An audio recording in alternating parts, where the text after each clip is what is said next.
everyone. I'm Logan Wahlberg. I'm an RSP teacher at Clovis West High School. Um, I have done my observations in the SDC class right next door to me. I've been going there for about a week now during my prep, and there's 7 autistic kids in there of the 9 students. Some of the things that I've seen is that they're really into routines. And the teacher kind of uses that to her advantage.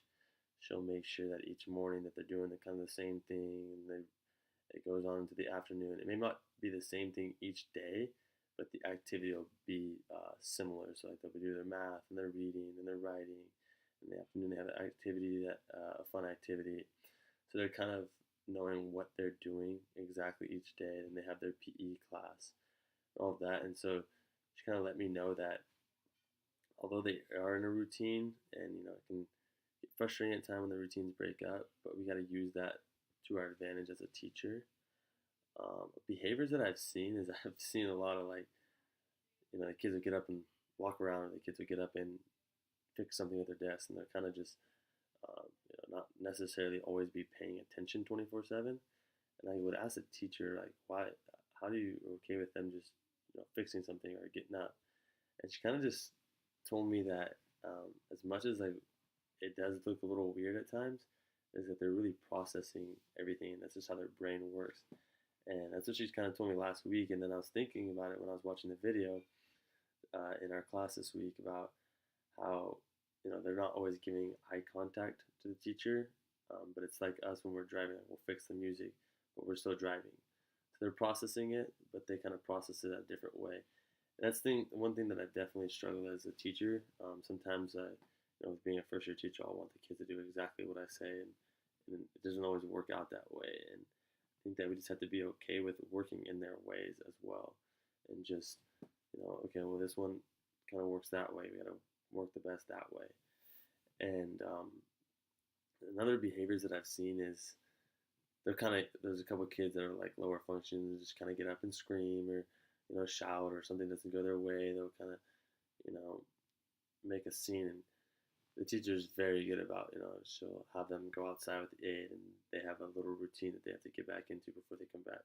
And they have to get their 3 checks or whatever that is, and they have to show that they're willing to comprehend and pay attention to the aid outside before they can come back into class. And it just works really, really well with their class.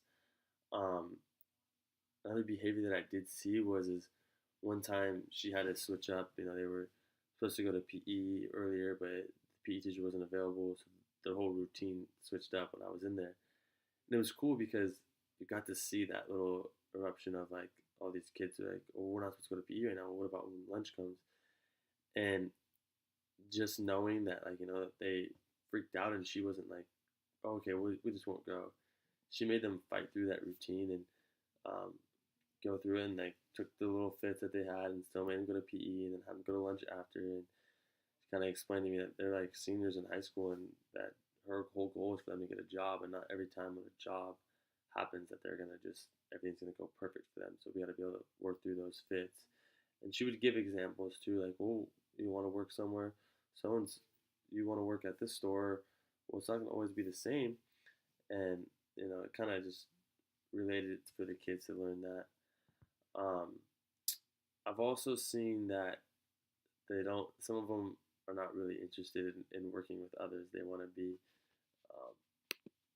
they want to be just, by themselves and having to do all that, their work. They're not great about working in groups, and they want to work at their own pace. And it's kind of cool to see because I've witnessed the reading part a lot, and some read way faster than others, and they just can't stand when they're reading as a group and it's going slower than the pace that they're at. So, she's good about breaking it up into 2 groups, like a faster reading group and then a slower reading group, to try and fix with that. And I've also witnessed them at lunch, and it's kind of cool to see like they're all hang out in our class. They don't really, some of them will go outside, and they'll kind of just throw their little where they walk around, they pace, or they're on their video games, or they're like that, and they get that 30 minutes. And to myself, I was always thinking like, well, why would we want them just on their phones or whatever, or whatever. And she kind of just was explaining to me that hey, this is their 30 minutes of free time, and I want them to enjoy themselves for that time.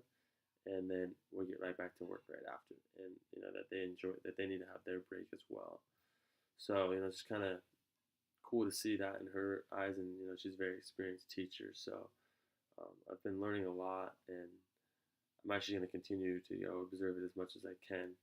But it's been a great experience, and look forward to learning more about these students.